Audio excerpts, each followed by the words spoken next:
देश के लोकतंत्र के चौथे स्तंभ तमाम मीडिया कर्मीगण, हमारे भाईगण, हमारी बहनीगण, आप सबों का अभिनंदन, स्वागत है। और आज के कॉन्फ्रेंस के माध्यम से, चूँकि कल से हमारा विधानसभा का सत्र आगाज़ होने वाला है, हमारे देश का लोकसभा का संसद का सत्र आगाज़ हो चुका है, तो ये हम लोग संदेश सबसे पहले देना चाहेंगे कि जैसा कि आज चूँकि ये शायद हमें लगता है कि अंतिम महत्वपूर्ण सत्र होगा, चूँकि इसके बाद चुनावी रंग में हमारा राज्य रंग जाएगा, तो इस राज्य की जिन उम्मीदों के साथ ये सरकार चुनने का काम की थी, जो उम्मीदें इन्होंने जगाकर हमारे वोटों को लेने का काम किया था, और हम लोगों ने एक बड़ी आशा और उम्मीद के साथ वर्तमान की सरकार को चुनने का काम किया था, क्योंकि उनके पास ये अंतिम अवसर है।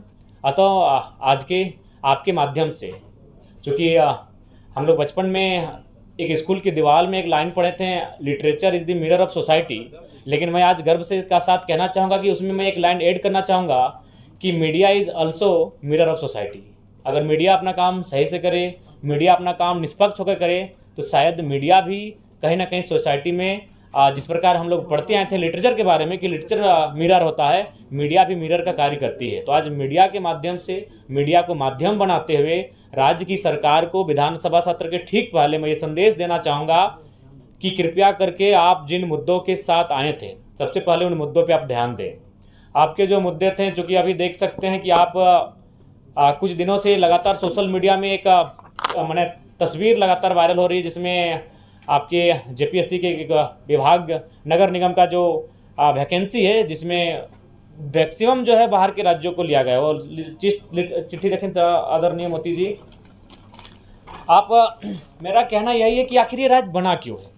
आज अगर हम विगत 2 वर्षों की बात करें तो सहिया लोग धरने पर बैठे हैं, पारा शिक्षक धरने पर बैठ के लाठियाँ खा रहे हैं, सहायक पुलिसकर्मी धरने पर बैठे हैं, रैयत माइंस के एरिया में, कोल एरिया में धरने पर बैठे हैं। तो इस राज्य के जो नीति नियम बने हैं, आखिर वो किन के लिए बने हैं? जब ये नीति नियम हमें लाभ ही नहीं मिल रहे हैं, तो इसीलिए सबसे पहले नीति नियम की बात होनी चाहिए। और इस राज्य की जनता को भी आह्वान देना चाहेंगे कि आगामी विधानसभा के चुनाव में जो इनके नीति नियम की बात ना करे, ऐसे लोगों को चुनने की आवश्यकता ना करे। आज देखिए ये सोशल मीडिया में काफ़ी वायरल हो रहा है, हालांकि जो 60-40 कहते हैं, हमें लगता है 60-40 को फॉलो किया गया है। और भारत का कॉन्स्टिट्यूशन भी कहता है कि आप ओपन रखना होगा कि कुछ लोग आप पूरे देश से आमंत्रित होंगे। लेकिन मेरा कहना है कि जो सरकार है उन्हें एक वैकल्पिक मार्ग तैयार करना होगा कि ओपन कैटेगरी में भी से मैक्सिमम झारखंड के लोग आएँ। आपको ये मापदंड तय करने होंगे और इस पर कहीं रोक नहीं है।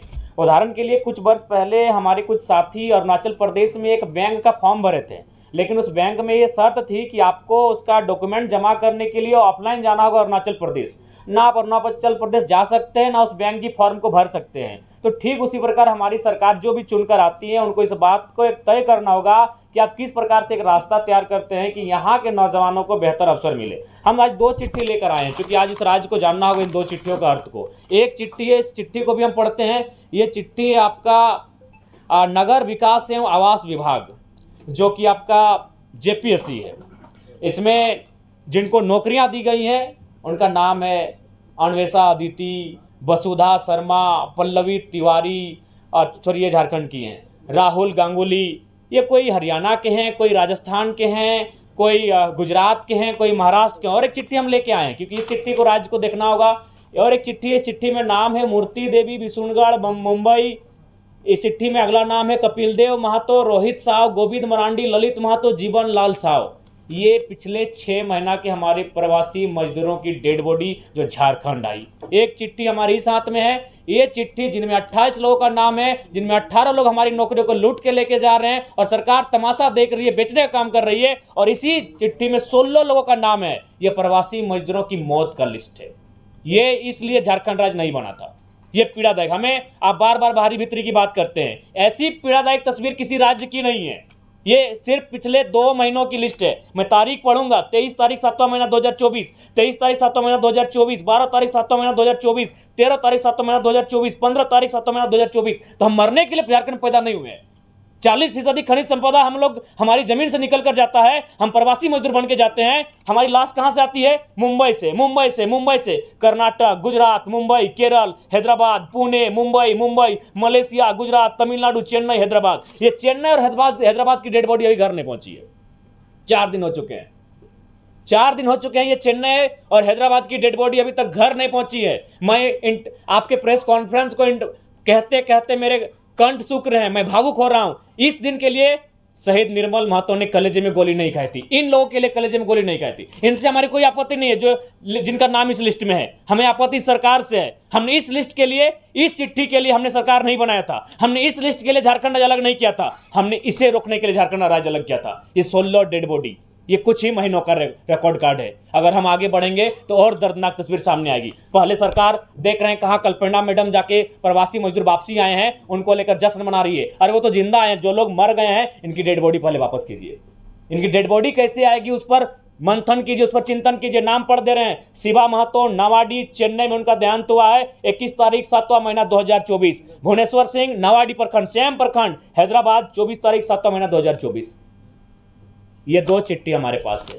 अब ये 2 चिट्ठी देखकर राजवासी तय करेंगे कि कब तक आखिर हमारे भोले वाले राजवासी इनके झांसों में ठगे जाएंगे। एक चिट्ठी जिनमें 28 नौकरियों का जिक्र है, ठीक है, 60-40 अनुपालन हुआ है, ठीक है, ये बी ग्रेड की नौकरियां हैं, लेकिन आप जो अप एंड टू ऑल है उसमें आपको कुछ रास्ते तैयार करने होंगे। जैसे गुजरात और उड़ीसा में हमारे कई साथी जब इंटरव्यू के लिए गए, उनको गुजराती और उड़िया भाषा में इंटरव्यू का पेपर दिया गया, उस भाषा में उनको इंटरव्यू का लेटर दिया गया। तो ये राज्य सरकार को सोचना होगा कि आप इस चिट्ठी को कैसे इस चिट्ठी को और इस चिट्ठी को कैसे आप सुधार करते हैं। ये नहीं होगा। इस चिट्ठी के लिए, इस पेपर के लिए हमने झारखंड राज्य अलग नहीं किया था, हमने इस पेपर को समाधान करने के लिए झारखंड राज्य अलग किया था कि 40% खनिज संपदा देने वाला राज्य आज 2 महीनों में 16 प्रवासी मजदूर, उनका मृतक शरीर इस वतन में, इस प्रांत में वापस आता है। यह दुर्भाग्य का विषय है। तो इसलिए आज के हमारे प्रेस कॉन्फ्रेंस का उद्देश्य स्पष्ट है कि जो विधानसभा का सत्र जाएगा, 81 के 81 विधायकों को यही संदेश होगा कि आप कैसे यहाँ के नियोजन में,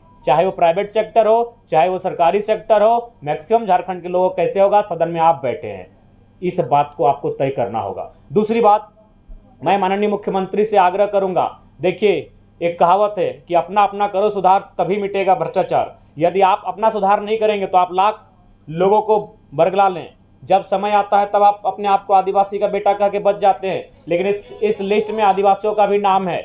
इसलिए सबसे पहले मैं आपको एक छोटी सी घटना कहानी आप पढ़े होंगे, एक वैद्य की कहानी है जो जड़ी बूटियों से इलाज करता था। एक दिन एक महिला अपने बच्चे को लेकर उस वैद्य के पास गई और वैद्य से कहा कि मेरा बेटा का तबीयत खराब है, इसका इलाज कीजिए। तो वैद्य ने कहा 2 दिन के बाद आइए। जब 2 दिन के बाद महिला अपने बेटे को लेकर वैद्य के पास गई तो वैद्य ने कहा कि इसे कहिएगा गुड़ ना खाए। तो वो महिला बहुत नाराज हो गई कि ये 2 दिन पहले भी ये बात बता सकते थे। तो वैद्य ने कहा कि आपके जाने के बाद मैंने पहले गुड़ खाना बंद किया। तो ठीक मुख्यमंत्री को कहना चाहेंगे, आप आदिवासी अगर हितैषी हैं तो पहले नेमरा गोला के अलावे जहाँ जहाँ आपका जमीन है आदिवासियों को वापस कर दीजिए, तभी आपको आदिवासी हितैषी कहेंगे।